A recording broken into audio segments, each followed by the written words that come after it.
I didn't realize my mom was a bad parent until I watched someone else be a good one. I always thought my childhood was normal. Not perfect, but I figured no one's really is. My mom was a single parent, and I always heard from relatives, neighbors, and teachers how strong she was. She worked full-time, juggled bills, cooked, sometimes, and raised me on her own. Everyone admired her, so I did too. She told me a lot about how hard it was, how much she sacrificed, how much I owed her for not walking out like my dad did. If I got upset, she'd say, "Do you think I have time for your emotions?" Or, "You have food and clothes, what else do you want?" So I shut up. I became quiet, helpful, never asked for much. I thought that was love, survival, and guilt. That all changed the summer I stayed at my college roommate's house for 3 weeks. I was dealing with housing issues and her family offered to let me stay. I was hesitant, awkward, even kind of scared. I didn't know how to exist in a house that wasn't mine without feeling like a problem. But from day one, they treated me like I belonged. Her mom asked me what I liked for breakfast. Her dad remembered how I took my coffee. Her little sister knocked before entering a room. I didn't know families did that.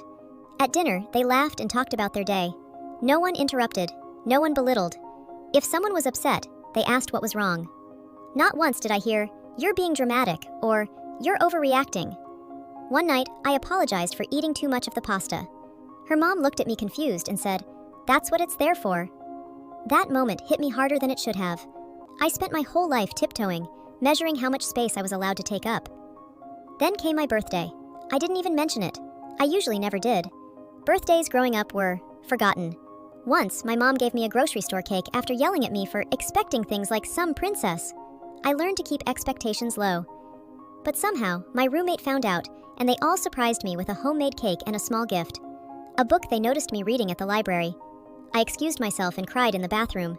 I had no idea kindness could feel so overwhelming. Since then, I've been unlearning a lot. I don't hate my mom. I think she was tired, unsupported, and emotionally unequipped. But that doesn't excuse everything. She made me feel like I was only loved when I was convenient, when I was quiet, when I didn't need anything. Now, I know better. Love isn't supposed to feel like walking on eggshells. It's not supposed to be earned. It's not supposed to come with a guilt trip or a price tag. Sometimes it takes seeing love up close, real, quiet, consistent love, to realize just how starved you've been. And honestly, I'm still grieving the childhood I didn't know I missed.